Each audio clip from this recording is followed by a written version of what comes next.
you're welcome once again to Cashflow Management 101. In summary, what we are teaching you is something that's going to help you take your business far. It's going to help you scale your business beyond day-to-day profits. And I was doing my research about this topic. I found out that cash flow management is the major problem businesses are facing, but they do not even know they are facing the business of cash flow management. Because businesses today, especially in Nigeria and even in other countries, they do not take it seriously to record books, to take note of what's coming in, what's going out. Their focus is, did we have any gain today? Is there extra change? Is there transport fare to carry us home? Can we pay salary? But they are not really monitoring those stuff. Like 82% of businesses fail every year because of cash flow management. Just imagine that number, 82%, not even 50, not 40, not 30. So this is why you need to pay like a very good attention to everything we're going to be teaching in this class. And the person that is going to be taking us in person of Dr. Bolu is not coming to share what he has read and booked for us. He's coming from a place of experience. That's why we really love you guys to go to that YouTube channel, to go and watch those videos again, like not even the cash flow management now, other videos that we've done. Go and watch it and you know that this person is not coming from sharing tips from books, sharing tips. No, it's coming from a place of experience. Let's invite Daddy to join us, to come and teach us from his wealth of knowledge. You understand? Thank you so much, Daddy. You can go on. Yeah, thank you, Tayo, for that wonderful introduction. We are going to be continue from where we stopped the previous time. I would like to do a little recap. We started the first episode to talk about the fundamentals of cash flow. Cash flow is actually two sides, like a coin. You have the inflow and then you have the outflow. The inflow is the money you generate, either by selling or income you earn by rendering service, or the capital injected to the business. That is your cash inflow. Your cash outflow are all that money you spend, either to pay office rent, to buy goods for the sale, to pay staff salary, to pay government taxes and all that. All those are cash outflow. So the combination of both that actually makes the business run. Like I call it, is the life of a business. So if you have more inflow, you are better off than when you have less inflow. Uh, Usually, though it's not unusual at the beginning of business, maybe 1 year or 2 years into business, you may have more of outflow than inflow. Sometimes it is normal, it is said, but then even at that, you have to monitor it. So the previous episode, we've talked about some mistakes. Today, we are going to look at few mistakes. Then we are going to also look at few strategies you can adopt to ameliorate those mistakes. I remember in the first edition, somebody even asked this question that, what do you do when you have uh, a customer, giving you 30% of your business? And I told them that was a dangerous phenomenon. So when you rely too heavily on a single customer or client, there is always a problem. Because if the customer, even if he's buying from you regularly, but it's not paying, then you run into crisis. For instance, if you have a customer that's take 30% of your goods and your gross margin is just 20%, anytime this customer does not pay, you are in trouble, you are in crisis, you don't have money to run. So yes, your business can be profitable. I also explained that profitability and liquidity they are not exactly the same. So imagine somebody buy 30% of your goods and your gross margin is just 20%, and the guy is owing you, is not paying.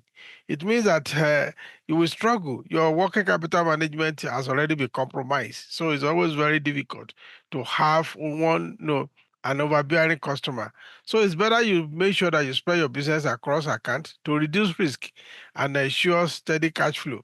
That's why some organizations, what they do, they sell some goods on credit, they also sell on cash. So they make sure that the cash component, that one guarantees that, okay, your cash flow is there every day, money is coming in, and it helps you to free your obligation to third party. You buy your raw materials, you pay, you transport your goods, you pay all those ones. So when you don't have cash inflow, it becomes very difficult, to be able to manage. Of course, before you can even, allow a customer, a particular customer to be so overbearing on you, you have to, you track the percentage of each of income that you are generating from a particular customer, so that you will know that if this customer is getting more than it deserves. It's not. It is always advisable that a particular customer you should not be generating revenue from a customer more than 20%. Actually, it should be less, so that you are not held to ransom because of this particular customer. Because if like I said earlier on, if your customer is, buying 30% of your good, the moment the customer is not paying or delaying payment, it will give you a lot of headache. So it's sometimes it looks good, it looks very enticing that a particular customer is just evacuating your goods, and if they are paying regularly, it's good because they will reduce your marketing costs, no doubt about it. There's an advantage there. But then when you look at times value of money, delaying payment by a customer that is you rely heavily upon can cause a lot of trouble for you. So that is why you have to be very mindful of this. And of course, one of the things you also do is to ensure you have new opportunities. You are not just dropping your goods to a particular customer. So continually seek new leads, new channels, new sales channels. So expand to other markets, expand to other industry, so that you have a broad base, customers. So that a particular customer or group of customer, they do not hold you down. No, the important thing about cash flow is that it's not whether you are selling or not. Of course, you have to sell, you have to render service to generate cash inflow, but you have to manage it to make sure that your money is not hanging out there. That is why I've said it over most of my videos. That is why you will see a business that is profitable still collapsing, because they can no longer meet their obligations, because the money, the profit is not in their hands, the profit is not in their pocket. So one of the things to make your profit to be in your pocket is to make sure that you monitor your cash flow very well. It is very, very important. So don't over depend on a single customer or client. You have to maintain a cash reserve, because, like we say, Christmas is not every day. There are times you sell very well. There are times that the money is just coming, and money has spirit, we say. So in such a situation, what you do is to keep money aside as reserve. I mean, preparing for the rainy day. Those who are familiar with the scripture, we are told that to even learn from the ants. They in the summer they gather their food because they cannot go out in winter. So they make sure they gather enough that will serve them for both winter and summer. So that is also we have to do. When we run business, when the money is flowing very well, there is always a temptation. You want to spend, you want to do a lot of things you are not supposed to do. So you have to be mindful of this. And if you are able producing, it is even more critical, because there are times your equipment can just break down. Anything will happen. Then there are times there are emergencies. Even emergencies is not always for business. Emergency is not always bad.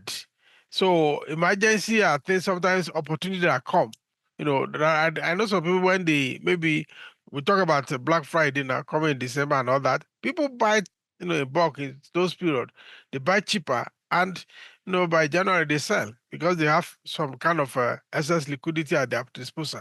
So those are the kind of thing that make business to fail, when they don't have cash reserve. So when they have challenges, uh, and it is difficult to go and borrow money from another source. Even when you go to borrow from bank, your lender, maybe you are bankable, you can lend money, you can borrow money from the bank.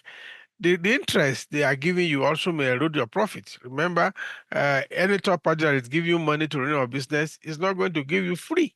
It's going to charge some interest on it, because you are tying down his own money, his own capital. So it is always better for you to make sure that when you have good sales, set some money aside, to make sure that any storm, any financial storm that is coming your way, you are able to, weather through it. Or again, you can also respond to opportunities that you never even thought existed. Then when there is, if you are in production, you manufacture, once in a while, equipment can break down. Even your vehicle can break down. Maybe you are not even producing, but you are distributing. You can be driving your delivery van, and before you know it, it can just explode. Boom. And of course, you need a replacement. Or anything can happen to the engine or the body. Accident also do occur, and you have to fix them quickly. And so you have, a backup, truck to quickly transport your goods. So these are the one of the reason why that, you have to make sure that you don't run into crisis of cash flow. You know, Cash flow can give headache when it is a shortfall. And also believe also when it is even in excess, can also give you headache, especially when you don't know what to do with it. One of the things you can do with it is to make sure during that time you have excess cash flow, keeps money aside. I know today people will say, "Oh, the money is not very sufficient. Sufficient. Where is it to keep? Where is the money to keep?" Well, as money can never be sufficient, we learned that in basic economics. So scarcity of resources. But out of the scarcity, you have to still provide for the unknown future, for the unseen future, so that you don't run into crisis. You know, um, when you have advantage, when you have cash and the price of goods drop suddenly, and you are able to buy, you even maximize your profit. You maximize the bottom line. So there are a lot of advantages when you have your cash reserve. That is even why you see a country, they always have cash reserve. Even when they seem that there is poverty in the country, they will still have to maintain that cash reserve to meet other emergencies that are not well planned for. You should always, uh, envisage what your cash flow will be in the future. Last time when I was explaining seasonal variation, I used Coca-Cola as an example.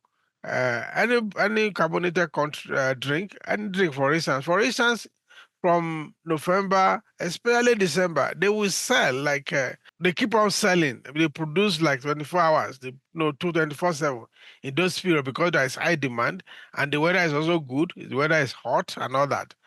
But by the time it gets to April or May, when rain begins to fall, you will discover that they can't sell as much, as they were selling in November or even December. That is, of course, because of all the activities or the festivities in December, they sell a lot. So a good company, a good organization, no matter how small or big, should envisage, should understand this. And this is what will make you to be able to forecast what your cash flow will be like in 3 months from now. If you are selling food stuff, for instance, now you can say, okay, by December I'm going to sell double what I'm selling now, because most people will be buying food stuff. If I'm selling provision, I'm selling drinks. Of course, you sell a lot more in December, but it will not be the same thing in March. It will not be the same thing in April. So you have to, take account of all this to forecast or something. Don't just assume and the money comes with spending. We don't have to crack our brain. No, forecasting is very important. Again, it also enables you to say, okay, if I'm going to generate X amount of money, I make sure I don't spend up to that X amount of money. So that is what forecasting does for you. And if you are selling on credit and you are giving people credit of 2 months, you know that, okay, though you are selling at the beginning of this month, you won't get your money until the next 2 months. So you have to, prepare for that forecast. And also that enables you to anticipate what your needs will be in the future. For instance, you know what you are going to pay self salary every month. So if you don't plan for it, before you know it, 30 days has coming, and that is why you see businesses paying salary on the 37th of the month, because they did not anticipate their future needs. This is what catch forecasting will tell you, will let you do. In some businesses, you are advised that when you want to start a business, for instance, maybe a service business, you put aside salaries for like 6 months, so that in case you don't generate funds in those periods, you're able to still pay your workers. When you don't pay your workers, of course, your business will be hampered. Your business will be negatively impacted. A business who neglect, forecasting their future cash flow, they always run into trouble. So there are a lot of consequences in that, and it could become a very, very costly if you don't do it. So it is important that you always, understand and do all these things, you know, from time to time. So, so that those are, I mean, mistake that company may, make sometimes. Mistake number 9 is when you mix your personal business and personal finance and business together. A lot of, especially more small business, they do that. They don't have separate account for their business. Any money that comes, they just spend. It always creates a lot of problem. There should be that, difference. Don't mingle them together. Even it affects your ability to borrow funds because all the money that comes, you just spend it. You put all the money into your personal account, and tomorrow you go to the bank or any lender and say, okay, I want to borrow money for my business. And they say, okay, how well are you doing? You go and bring your account statement. You don't have one, or bring your bank statement. When you bring your personal bank statement, the bank will not recognize it because you know you are not supposed to mix the two together. Yes, even when you register your business in your name, like I mean, I have a business when I was running audit firm. And there is separate account for that business, so which is separate from my own personal account, and it always help you. Even for tax, it creates tax complication. If you are in a place like here, where you have to pay your own tax every year, when you mix this, you may be paying tax for what you are not supposed to pay tax for because you are not separating your business. Business are entitled to some privileges, by for tax purposes. But if you don't do that, if you don't have a record for the business transaction, you may be paying heavier taxes. So that's very important. It has tax implication. Apart from that, it creates a lot of issue of discipline. When you mix your business and personal money together, you can't draw the line. I mean, it's just like um, you are running a business and you have a job, then you have your house rent. So if you are going to pay house rent where you reside, what you should do is like let the business pay you salary. From your salary that you get from the business, then you pay your house rent. But if you just take money from the business to pay house rent, to pay the shop rent, you, over time you will be able to run into trouble. You will run into trouble. A lot of more small businesses, they make this mistake a lot.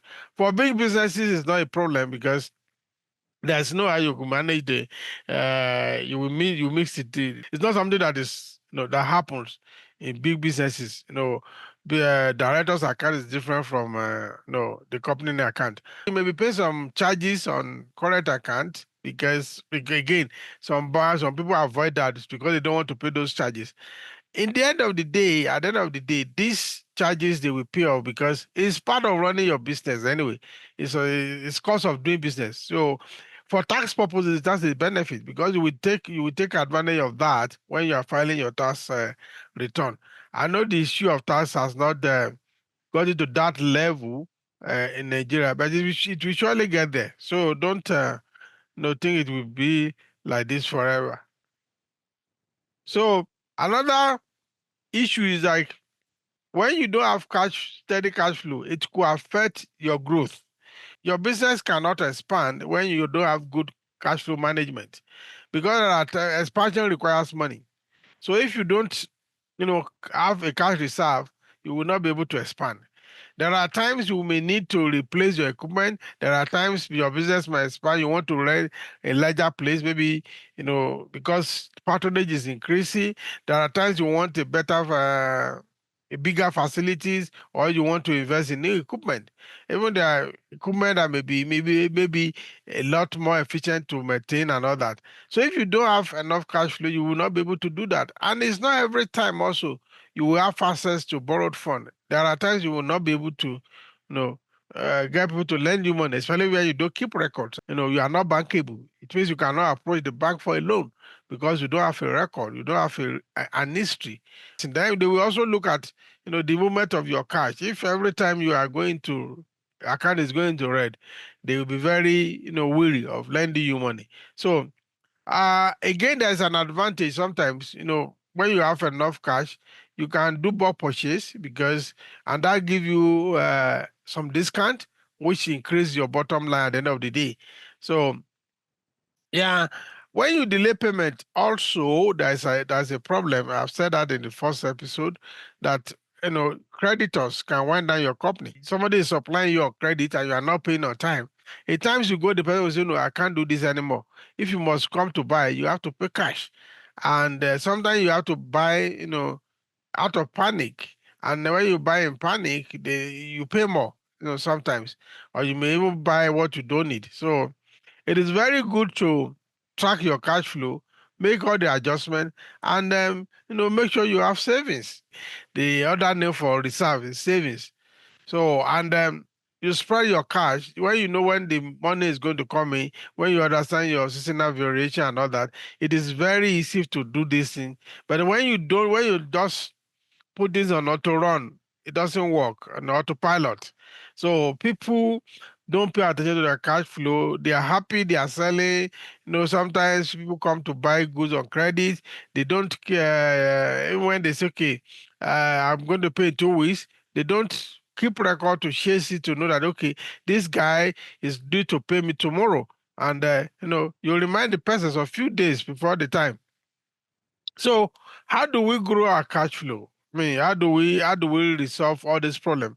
There are a lot of approaches you can do, but we are just going to talk about some key strategies that you can, optimize to keep your, cash flow, always on point. Of course, one of them is when you are selling on credit, make sure you raise your invoice on time. Make sure you streamline payment. So sometimes you offer multiple options. Like today people do a lot of uh, online payment through the apps and all that. Of course, mobile payment, credit cards when it's allowed, or sometimes you give them discount so that they can pay on time. Then you must be sure, you must make sure that you follow up. When you have sold good on credit, don't think that the person is a very nice person. He has promised to pay in 2 months, he will pay in 2 months.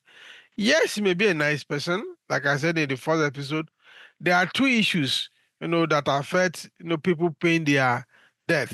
One is the ability. Do they have the ability to pay? I mean, do they have sufficient fund, resources to pay? Then the second one is the willingness. Are they willing to pay? I've seen a lot of things online that people are complaining, calling people out that, okay, when they are begging for loan, they are gentle, they were humble, but when to pay back, they became very harsh and all that, and unreasonable. Sometimes it may be out of frustration because the ability is no longer there. But if you sell to a business, the business has collapsed, and you are not a secure creditor, you may not be able to get your money back. If you sell to a business that is run by a person and the person is incapacitated, maybe it's either by sickness or by death, it means you will not be able to get your money back. If you sell on credit to a total stranger and you just find out, when you think your money is due, the guy has moved from the environment. He's no longer on that street or on that road. These are the kind of issues that can create problem for you. So you must know, like the Bible say, know your customer. Even when you, that as a business person, you must know your customers.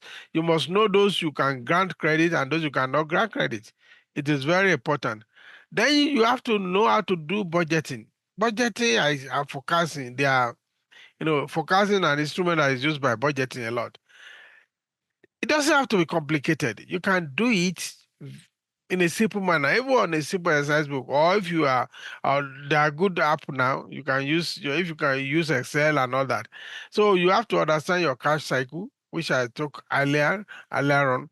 When does this money come in? If you are selling food, for instance, there is likelihood you will, I mean, cook food, you will sell more when the salary during the month end, but everybody has salary. So you sell more. People who sell pepper soup, they sell more during month end than they sell another day. You sell more weekend than on weekdays because people go to work. But people are more relaxed on weekends. You have to understand this. You have to this understanding will help you to create a cash budget. And of course, to do a cash budget very well, you must be able to predict, forecast, predicting what your cash flows will be like. If you have this, it doesn't mean it will happen 100% as you have planned, but when you don't plan at all, it will become more terrible.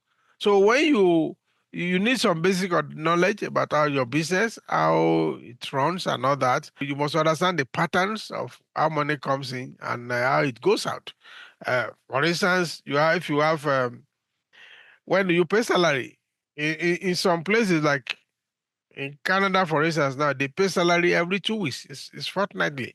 So unlike Nigeria, they pay at the end of the month. So you have to understand which time you will need to pay self salary. So you have to also plan your kajiki. How do I make sure that I have enough money at this period that I want to pay salary? If you take goods on credit, and the guy's okay, pay me in 3 weeks. You have to plan it. It doesn't have to be complicated. And of course, if you depend on the level of your business, there are times you may need to maybe hire a consultant. There are different categories of consultants. It's not everyone that you have to break the bank to pay. Just make sure you do that, or you have somebody to teach you how to do budgeting and forecasting, because this helps you to manage your cash flow very well. Cash flow is a life wire of business. It's a blood through which the business run. If it is not there, uh, no, there is a problem. If it is too much and you don't know what to do with it, there will eventually be a problem too. So then you have to also look at your customer base, because this affects your streams. You have to understand how you continue to grow, identify new markets. Sometimes there are times you give complementary offerings, like buy two get one, especially in moments when the sales is dull. Even the Coca-Cola, they use that. They won't do that in December because everybody is demanding for their products. But something like April is okay, buy 10, buy 9 crates, get 1 crate free. So you are giving them complimentary. So that keeps them to keep buying, because the guy is thinking, okay, oh, I'm taking advantage, I'm getting a discount of one. So even the person who wants to buy like 15 is okay, let me look for money and pay for 18 so that I can get 20. So, and of course, at the end of the day, if he's able to sell that 20, it means he's going to get more profit. So those are the kind of things you do when you have a expanded customer base, not just the same person you are selling to over and over and over and over again. So of course, sometimes you have to leverage your strategic partnership. Affiliate marketing is one of them, and all those ones, whereby you ensure that your goods, is spread, beyond your neighborhood and all that. So, and again, we have like online businesses are springing up on daily basis, whereby you can market your product on social media and all that, and you have good on Facebook. You can extend to Instagram. You can extend to TikTok and all that. And of course, if you can open a YouTube channel and all those ones. So, those are the kind of effort you would do to to expand your customer base, because when you over depend on a few customers, uh, if anything goes wrong with those customers, it becomes very difficult for you. It becomes difficult for you to float. It becomes difficult for you to keep running. And of course, for you to maintain a healthy cash reserve or cash saving, you must plan ahead for cash future needs and establish a target cash reserve. Let's say I sell a carbonated drink now. I know that I'm going to make a lot of money in December. I have to keep money aside for April, for May, during rainy season, where people will buy less of those products. Sometimes it's better to keep those money maybe in an account that you cannot easily touch. Some people do contribution, which we call ajo adashi. Yes, sometimes it helps, but sometimes it's just like a deferred consumption, because when you it's your turn to take, what do you do with it? Do you put the power back in your business, or it is you use it to pay for the actual B or all those things, or to go to parties and everything? It should not be at the expense of the continuity of your business, because your business is like a baby. You must nurture it. You must grow it to the extent that it begin to run around for you, to do something for you. So then manage your expenses. This is very important, especially in those periods where the cash flow is very fantastic. It becomes very challenging to manage expenses, because that time everything you know we are paid for you to buy. So Yeah, then you also have to master your cash flow for business resilience. It's very important. If you don't master your cash flow, you may soon run into trouble. We don't pray for it, but that's the reality. It happens. So we are grateful that you have joined us for this. I believe that it's been a whiteward journey. This is will be the last of the free webinar. Um, when we want to do masterclass, we let you know. So I will pause here now, and you know, whatever question you ask, you need, we quickly, address those questions. Thank you.